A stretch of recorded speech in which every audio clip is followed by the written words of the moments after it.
তুমি কলটাও ধরো না, আবার যে পরে কলটা ব্যাক করবা সেটাও তো করো না।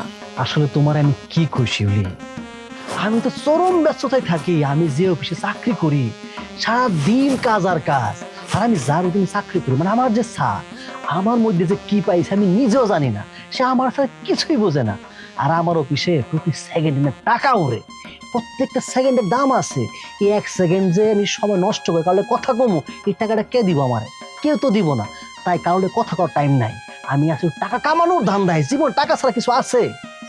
তা না হয় বুঝলাম যে তুমি ঢাকা শহরে ব্যস্ত থাকো, কিন্তু একটা মানুষ কি সর্বক্ষণ ব্যস্ত থাকে তুমি কও? আর তারপর তুমি যখন গ্রামে আইলা তখন তো তুমি চাইলে আমার খোঁজ খবর লইতে পারতা, কিন্তু তখনও তো তুমি নিলা না। আর এখন যখন ঢাকা চলে যাইতেছো তখন তুমি আমার সাথে দেখা করতে আইলা। আরে এখনো যে আইছি, তোমার কি মনে হয় এমনি এমনি আইছি? তোমার তো কইলাম একবার, আমার প্রত্যেকটা সময়ের দাম আছে। আচ্ছা, এত কথা পেঁচায় লাভ নাই। শোনো, আমি অনেক ভাবছি তোমার লগে না আমার রিলেশনটা কন্টিনিউ করা সম্ভব না, তাই তোমার কইতে আইছিলাম এটা। কি কইলা? আমার লগে তোমার রিলেশন রাখা সম্ভব না? তাইলে এতদিন যেগুলো ছিল এগুলো কি সব মিথ্যা ছিল? তুমি না আমারে কত স্বপ্ন দেখাইতা বরকত, আমি তোমারে লইয়া দিন রাত স্বপ্ন দেখছি, আর এখন তুমি কইতেছো আমার লগে সম্পর্ক রাখা সম্ভব না? জীবনে মানুষ যে স্বপ্ন দেখে সেটা যে পূর্ণ হইতে হইব সেটা তো কথা না। মানুষ তো খুব মেলা স্বপ্ন দেখে, সব স্বপ্ন কি মানুষ পারে পূর্ণ করতে পারে? পারে না। আসলে মানুষের না অবস্থানে পরিবর্তন হয়, যেমন আমার পরিবর্তন। আমি যখন গ্রামে ছিলাম, তুমিও গ্রামে ছিলা, তখন আমার ভাবনার ছিল গ্রামের মধ্যে তোমার সাথে একটা আমার সম্পর্ক ছিল। কিন্তু আমি তো শহরে গেছি, শহরের যে আব্বা, আমি যেসব পার্টিতে যাই, যেসব প্রোগ্রামে যাই, সেখানে তোমার ক্লাসটা তো যায় না। তোমার তো বুঝতে হবে। আর তো শহরে নামি দামি কোম্পানি চাকরি করি, আমার একটা ক্লাস আছে, একটা লেভেল আছে। অনেক ভাবলাম তোমার যদি আমি বিয়ে করি, কয়দিন পর দেখা যাবে তোমার সাথে আমার অ্যাডজাস্টমেন্ট হইতেছে না, তোমার ডিভোর্স দিতে হইব। তাই ভাবলাম পরে ঝামেলার থেকে আগে ঝামেলাটা শেষ করে ফেলি। আর শোনো, তুমি ভাবতে পারো যে অন্য প্রতারক বয়ফ্রেন্ডের মতো তোমার সাথে আমি কাজটাই করো। তুমি যে আমার সাথে যে সময়টা নষ্ট করছো, মানে তোমার যে সময়টা, এটার একটা দাম আছে, আছে না? তোমার যে বিয়ে হইব, বিয়েতে যা খরচপাতি লাগে সব আমি দিব, কোনো চিন্তার কারণ নাই। তুমি যখন কইতে পারবা যে তোমার যে বয়ফ্রেন্ড ছিল সে ঠকবাজ না, তোমার ঠকায় নাই। চুপ করো, তোমার টাকা তুমি তোমার কাছেই রাখো। তোমার কি মনে হয় আমি ভাইসা আসছি? আমার আব্বা আম্মার কি সামর্থ্য নাই আমার বিয়া দেওয়ানের, যে তোমার টাকা দিয়ে আমার বিয়া বসন লাগবো? আর শুনো, টাকার অহংকার করা এত ভালো না বরকত।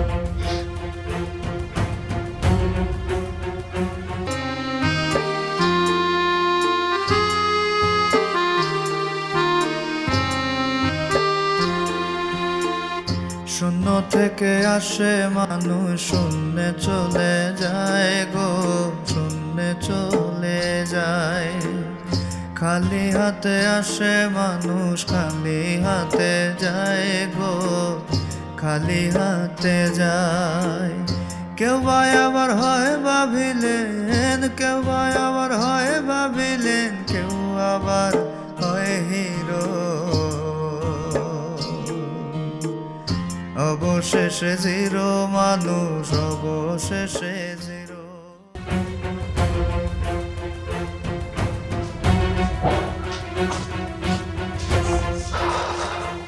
আসসালামু আলাইকুম ভাইজান, কেমন আছেন? ওয়ালাইকুম আসসালাম, ভালো আছি।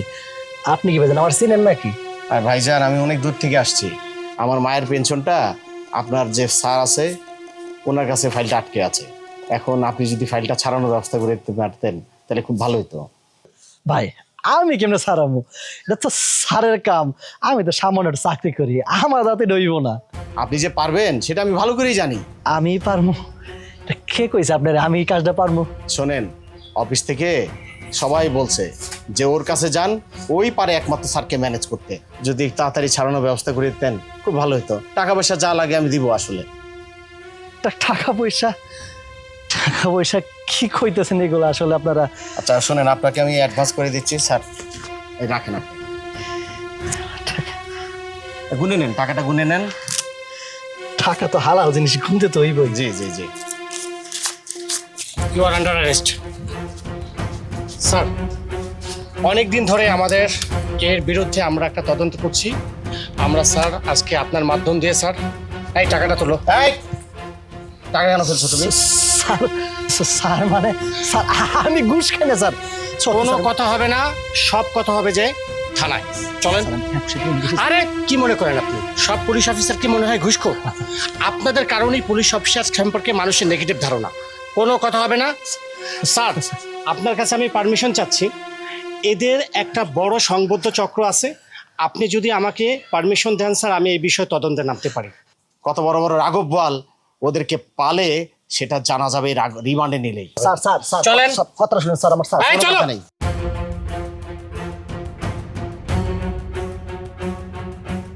একদম মাইরা আন্ডি গুন্ডি ভেঙে দেবো গো। ওগো শোনো না ফোন রাখো।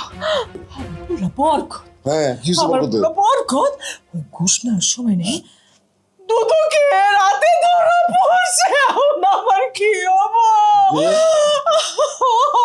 যাও তো ঠিক হচ্ছে। বললাম কিলো প্রশ্ন থেকে কি হয়েছে? ওকে ওলা তোমার কি হলো?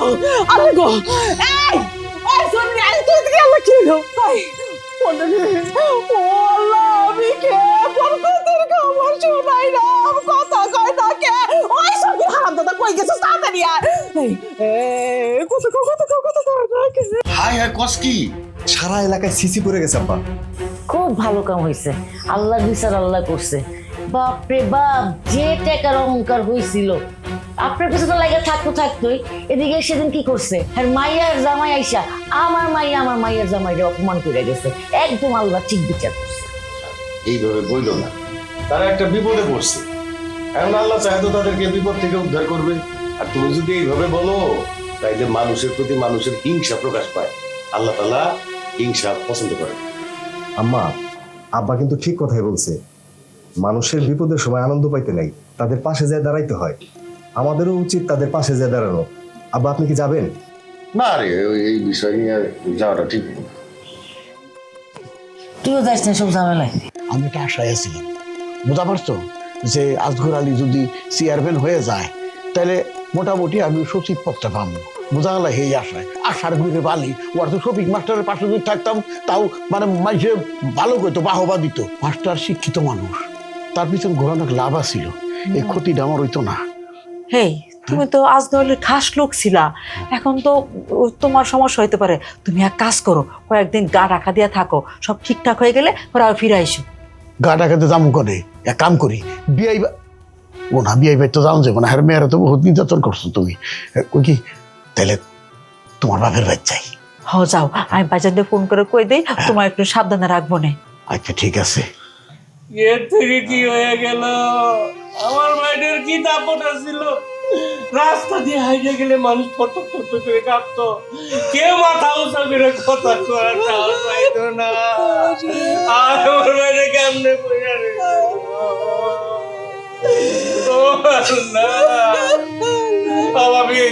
আমি বাইরে টাকা লয়ে যাওয়া লাগবো, একটা অ্যাম্বুলেন্সের ব্যবস্থা করি আমি। বুঝছস, অহংকার মানসিক শেষ করে দেয়। কিন্তু এটা মানুষ সময় থাকতে বুঝি না কতটা ভোট কত কিছু। আরে আরে মানুষটা চিকিৎসা করার কোনো ওষুধ নাই না, ছোট ভালোর মধ্যে খাওয়া দিবার পারি না। সরকার থেকে সেদিন আসছিলাম, এটাও শেষ হয়ে গেল। সবকে গেল, টাকা পয়সা ঘরে যা ছিল সব শেষ করলাম। সাদা জমি জমা আছিল, এটাও সরকার পয়সা টুকরা করেছে গো। রাস্তা দিয়ে হাইটে গেলে যে মানুষের সামনে এসে কোনো মানুষ মাথা উঁচা করে কথা কইতে পারতো না, ডরাইতো, থরথর করে কাঁপতো। আর এই মানুষটা এই অবস্থা করলো, আল্লাহ আল্লাহ গো ভাই। ও ভাই, 1 মাস পরে নির্বাচন, আপনি চ্যানেল অনলি রাখবো ভাই। আপনি উঠেন তো, উঠেন, আপনি উঠেন। অনেক হয়েছে, একটু কথা কবি বুঝোস না, আল্লাহ যখন শক্তি কেড়ে নেয় তখন মানুষের কিছু করার থাকে না। কত জোয়ান কি কত কিছু সময় থাকতে আমরা কি বুঝতে পারি, আল্লাহ বুঝাই দেয়। সময় থাকতে সঠিক কোনটা করো, করতে পারছ তুই পারস নাই উনি পারে নাই আল্লাহর দুনিয়াতে কোনো কিছু নিয়ে অহংকার করতে নাই। পুরা দুনিয়াটার সৃষ্টিকর্তা আল্লাহ তাআলা, এই কথাটা মনে রাখা দরকার। সেটাই তো এখন বুঝতেছি এই আজগর আলী কি দাপটটা না দেখাইছে আপনার কথায় বার্তায় সবসময় আপনার অপমান করতো, কত কথা শোনাইতো। এখন দেখেন আল্লাহর কিন্তু বিচার আছে, এখন বিছনায় পড়ে রইছে। হ্যাঁ শুনতেছি, আমি তো চিন্তা করতেছি তার একটু দেখতে যাব। এইটা আপনি কি করুন, যেই লোক সুস্থ থাকা অবস্থায় আপনার পিছনে এমন লাগছে আপনার মাইরাও ফেলাইতে চাইছে, আর সেই লোকের আপনি দেখতে যাবেন, এটা কোনো কথা? আমরা হচ্ছে আশরাফুল মখলুকাত, পৃথিবীর সর্বশ্রেষ্ঠ প্রাণী আমরা, সেও তাই আমিও তাই। আমরা তো মানুষ, মানুষের জন্য মানুষের সহমর্মিতা থাকবে না, তার জন্য মমতা থাকবে না, আল্লাহর কাছে জবাব দিব। সেজন্য আমি ভাবছি তারে গিয়ে একটু দেখে আসি। আম্মা সর্বনাশ হয়ে গেছে আম্মা আম্মা তোমাকে জামাইটা দুটোকে খুঁজতেছে, তোমাকে জামাই তো পালাইছে। আব্বা কি হয়েছে আব্বা? এটা কি করলি বাবা? এটা কি করলি? আমার শেষ আশাটাও শেষ হয়ে গেল। আল্লাহ রে, তুমি এত নিষ্ঠুর হও না আল্লাহ, একটু মুক্তি না থাকা, একটু মুক্তি না থাকা। আল্লাহ কি করবো আম্মা? আম্মা কি হয়েছে?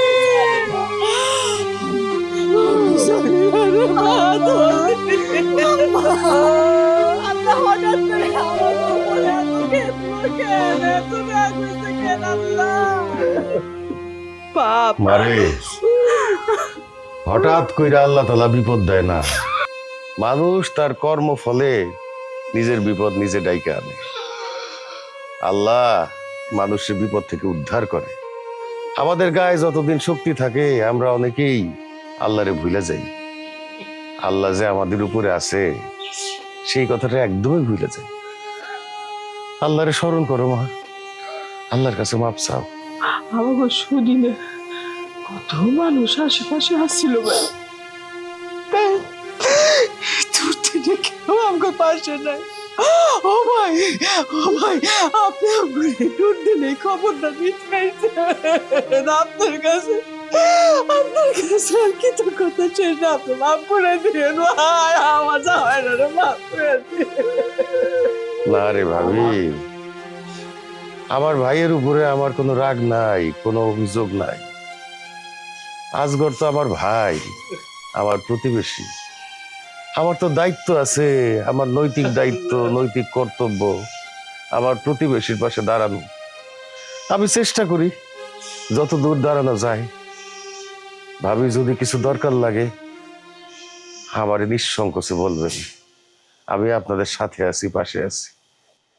আজগর ভাই, আল্লাহর কাছে মাপ চান, আল্লাহর কাছে দোয়া চান, ইনশাআল্লাহ আল্লাহ আপনাকে ভালো করে দিবে।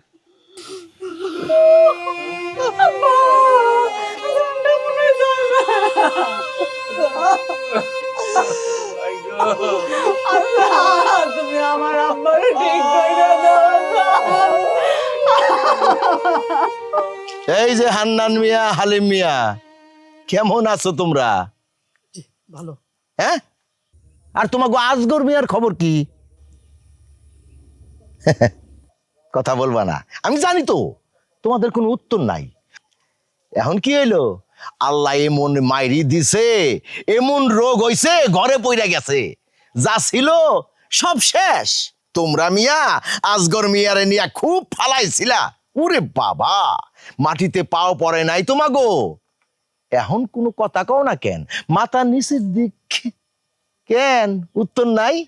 হা, এই জন্য কথায় কয়, সৎসঙ্গে স্বর্গবাস, অসৎ সঙ্গে সর্বনাশ।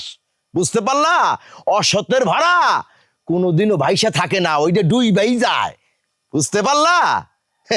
খুব ফালাইছো, আমাও কথা কেউ শোনো নাই। যাক, সামনের দিকে সেইভাবে চইলো। আসি।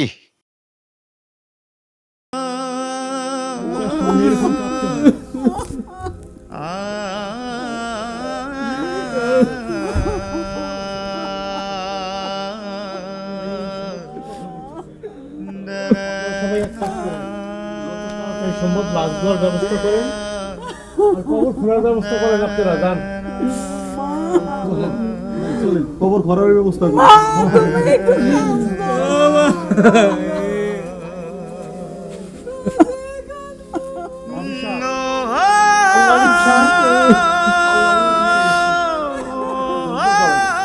কেউ বা আবার হয় ভাবিলেন, কেউ বা আবার হয় ভাবিলেন, কেউ আবার হয় হিরো। অবশেষে জিরো মানুষ, অবশেষে জিরো, অবশেষে জিরো মানুষ, অবশেষে জিরো, অবশেষে জিরো মানুষ, অবশেষে জিরো, অবশেষে জিরো মানুষ, অবশেষে জিরো।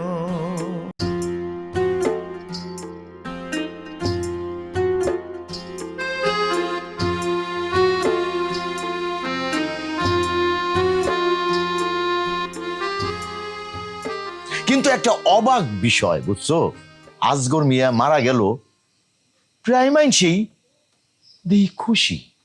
এটা কেমন কথা? আরো কত কি দেখুন, মানুষ মেরে গেলে বলে মানুষ খুশি হয়। আরে আজগর মিয়া মারা গেছে, অনেক লোকে খুশি হয়েছে। জাগা, মানুষটা মরে গেছে, তার নামে গিবত করা দরকার নেই। পাপ পুণ্যের বিচার আল্লাহ করবো। দুনিয়াতে যে আরো কত কি দেখুন। শোনো, তুমি যেমন কর্ম করবা তেমন এই দুনিয়ায় ফল হইব। তুমি যদি ভালো কর্ম কইরা যাও, তাহলে কিন্তু তুমি মরার পর সবাই তোমার জন্য কান্না করব, আল্লাহর কাছে দোয়া করব, তুমি যেন বেহেশত নসিব পাও। এই যে দেখো, আমাদের উচিত এই দুনিয়াতে এমন কাজ কইরা যাই যেন আল্লাহও খুশি হয়, মরার পরে যেন মানুষরাও যেন মানুষের জন্য দোয়া করে। হ্যাঁ, দোয়া করো যেন সারা জীবন এইভাবে সহজ সরলভাবে থাকতে পারি, কারোর যেন কোনো ক্ষতি না করি, এমনি যেন মেরে যাই। আল্লাহ আমাদের তৌফিক দান করো, আমরা যেন কোনো মানুষের অসম্মান না করি, মনে কোনো কষ্ট না দিই।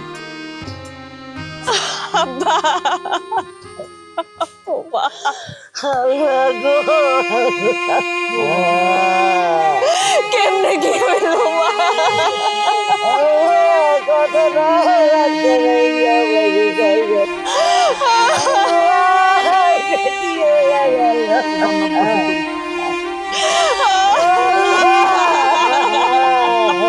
আম্মা বেশি কান্নাকাটি করলে মেয়ের তার তো কষ্ট পাইব। আপনারা সবাই একটু ধৈর্য ধারণ করেন, লাশের পাশে এইভাবে কাঁদতে হয় না। ইমাম সাহেব ঠিক কথাই বলছে, লাশের পাশে এইভাবে কাঁদতে নাই, যত তাড়াতাড়ি সম্ভব গোসল দিয়া দাফন করা উচিত। আল্লাহ তুমি আমারে উঠাই দিতে আল্লাহ।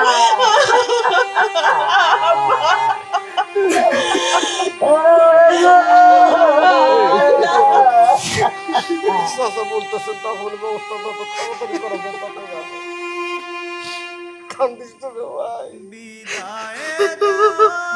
বাকি ভাই, মাস্টার চাচা অনেক ভালো মানুষ ছিল। আসলে লোকটা অনেক ভালো মানুষ ছিল। বিদায়